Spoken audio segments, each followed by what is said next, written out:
बता दें, देश में जब जब चुनाव आते हैं तो सियासत में जातियों की बात की जाने लगती है। हर एक राजनेता अपने वोट बैंक को साधने के लिए जाति कार्ड खेलने लगता है और इस सियासी शोर में विकास, रोजगार जैसे तमाम मुद्दे दबकर रह जाते हैं। हरियाणा और जम्मू कश्मीर के बाद अब झारखंड और महाराष्ट्र में विधानसभा चुनाव होने हैं, तो यही मुद्दे एक बार फिर से हावी हो गए हैं।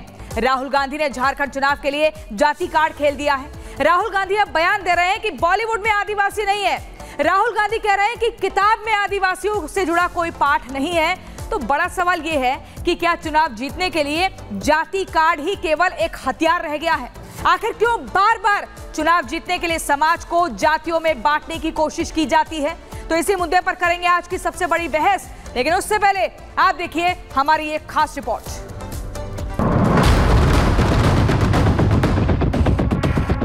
बॉलीवुड की बात करिए। बॉलीवुड में आपको दलित, आदिवासी, ओबीसी नहीं दिखेगा। पूरा का पूरा जोड़ दीजिए तो आदिवासियों के बारे में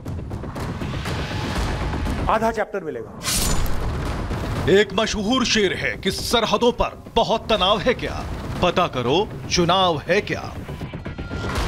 मशहूर शायर राहत इंदौरी साहब का यह शेर राहुल गांधी पर एकदम फिट बैठता है, क्योंकि जब जब देश में चुनाव आते हैं राहुल गांधी जाति कार्ड खेलकर सियासी पारा बढ़ा देते हैं।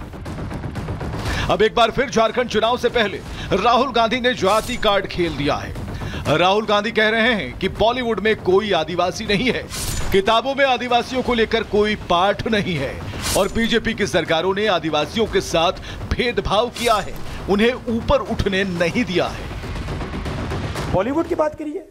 बॉलीवुड में आपको दलित, आदिवासी, ओबीसी नहीं दिखेगा। पूरा का पूरा जोड़ दीजिए तो आदिवासियों के बारे में आधा चैप्टर मिलेगा। 10-15 लाइन मिलेंगी कि हां हिंदुस्तान में आदिवासी भी हैं, मगर इनकी हिस्ट्री क्या है, इनके जीने का तरीका क्या है, इनके सोचने का तरीका क्या है, इनकी साइंस क्या है, इनकी पॉलिटिक्स क्या है, उसके बारे में कुछ नहीं। राहुल गांधी ने बीजेपी पर आरोप तो लगा दिए, लेकिन वो भूल गए कि देश में करीब 60 साल तक कांग्रेस की ही सरकार रही है और अगर आदिवासी पिछड़े हैं तो उसके पीछे उनकी ही सरकार जिम्मेदार है। और हुआ भी यही। जैसे ही राहुल गांधी का बयान सामने आया, बीजेपी ने राहुल गांधी को चौतरफा घेर लिया। बीजेपी ने पूछ लिया कि कांग्रेस ने आदिवासियों के लिए आखिर किया ही क्या है। जब आप छोटे थे, स्कूल में थे, तब आपकी ही दादी की, आपके ही पिता की सरकार थी, फिर आपकी मम्मी की सरकार थी। तो अगर नहीं पढ़े हैं तो इसका मतलब यह है कि आपके परिवार के लोगों ने उनके बारे में कुछ इतिहास में आने नहीं दिया। ये तो आपने अपने ही परिवार की पोल खोल दी। और जहां तक सवाल है कास्ट सर्वे, कास्ट सेंसस का, हिमाचल में क्यों नहीं करवाते आप? और टीएमसी ने ऑफिशियली अपोज किया है कास्ट सेंसस को, तो उस पर आपका क्या स्टैंड है, जरा बताइए खुल के। सियासी बयानबाजी अपनी जगह सही है, सभी पार्टियों के अपने अपने एजेंडे भी ठीक हैं, लेकिन सवाल है क्या इस देश में चुनाव जीतने के लिए जाति कार्ड ही मुद्दा बचा है? आखिर राजनेता विकास और रोजगार पर बात क्यों नहीं करते? जातियों के नाम पर वोट मांगकर आखिर समाज को क्यों बांटा जा रहा है? वहीं सवाल यह भी है कि आदिवासी कार्ड खेलकर बीजेपी को घेरने वाले राहुल गांधी क्या आप बताएंगे कि कांग्रेस सरकार ने आदिवासियों के लिए क्या किया है? वही सबसे आखिरी और बड़ा सवाल कि राहुल गांधी कह रहे हैं उन्होंने पूरी पढ़ाई हिंदुस्तान में की, लेकिन पूरी किताब में आदिवासियों के नाम पर कोई चैप्टर नहीं है। तो क्या इसके लिए कांग्रेस जिम्मेदार है?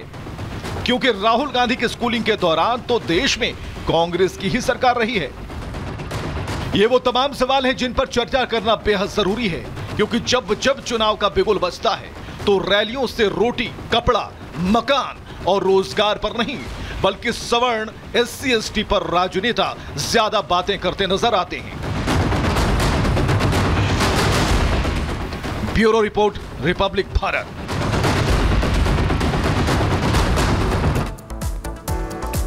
कि राहुल के बयान के बाद से कांग्रेस फंस गई है, ये भी एक बड़ा सवाल है। यहीं से चर्चा की शुरुआत करते हैं। धनंजय गिरी जो कि बीजेपी के प्रवक्ता है, हमारे साथ जुड़ गए हैं। दूसरी तरफ से मोर्चा संभालेंगे तनुज खत्री, जेएमएम के प्रवक्ता चंद्रमोहन शर्मा, कांग्रेस के नेता। आप सभी का बहुत बहुत स्वागत है रिपब्लिक भारत की इस चर्चा पर। सबसे पहले चंद्रमोहन शर्मा जी, आपके पास आते हुए, राहुल गांधी कह रहे हैं कि उन्होंने भारत में, हिंदुस्तान में अपनी स्कूलिंग की पढ़ाई करी है, लेकिन उन्हें कभी भी किताबों में आदिवासियों के नाम पर कोई चैप्टर नहीं मिला। तो इसके लिए कौन जिम्मेदार है? क्योंकि जब राहुल गांधी स्कूल में पढ़ते थे तब तो इस देश पर कांग्रेस की पार्टी ही राज कर रही थी। 60 सालों तक कांग्रेस सत्ता में रही है। ऐसे में राहुल गांधी अपनी ही पार्टी पर सवाल उठा रहे हैं क्या? देखिए, प्रश्न के प्रोमो के अंदर जब चल रहा था तो उसी प्रोमो में एक बात चल रही थी कि सुनो, सरहद में तनाव है क्या, देश में चुनाव है क्या। बिल्कुल ठीक प्रोमो था वो। उस प्रोमो के अंदर ये भी वक्तव्य आया कि इन सब चीजों के साथ इसका यूज कैसे होता है, और वो आपने सिद्ध भी कर दिया। अगर राहुल गांधी कोई बात करे तो उसका सटीक जवाब सत्ता पक्ष दे नहीं सकता है। वो उसको तोड़ मोड़ कर उसकी चीजों को पेश करना जानता है और वो उसकी कोशिश करता है। अगर कांग्रेस की सरकारों की किसी नीतियों के अंदर देश में वो नीति नहीं थी तो भाजपा ये स्वीकारे, उसके नेता प्रवक्ता जी धनंजय जी आ रहे हैं आपके पास, कि हमारी नीतियां भाजपा के नेता प्रधानमंत्री इस बात को स्वीकारें कि कांग्रेस की नीतियों से बेकार नीतियां हमारी हैं और हम कांग्रेस की उन नीतियों को खंडन नहीं कर पाए, और हमने अपने गत 11 सालों के अंदर देश के अंदर कोई नीति नहीं बनाई, कोई कार्य नहीं करा। पहला, क्योंकि कांग्रेस की नीतियां अगर ठीक नहीं थी तो कहीं देश की जनता ने उन्हें अपोज किया था। तो उसी कंडीशन को अगर आज भाजपा स्वीकारती है तो सबसे पहला प्रश्न खड़ा हो जाता है। लेकिन जाति कार्ड कौन खेल रहा है यहाँ पर? आप पहले जाति कार्ड खेलते हैं, चुनावों के टाइम पर फेक नैरेटिव सेट करते हैं और फिर भाजपा के ऊपर आरोप मढ़ते हैं कि आप हमारी नीतियों का खंडन नहीं कर पाए। धनंजय गिरी जी कुछ कहना चाह रहे हैं? लगातार ये आरोप लग रहा है कांग्रेस की तरफ से कि बीजेपी की नीतियां खराब है, कांग्रेस की नीतियों का, इसलिए वो खंडन नहीं कर पाए।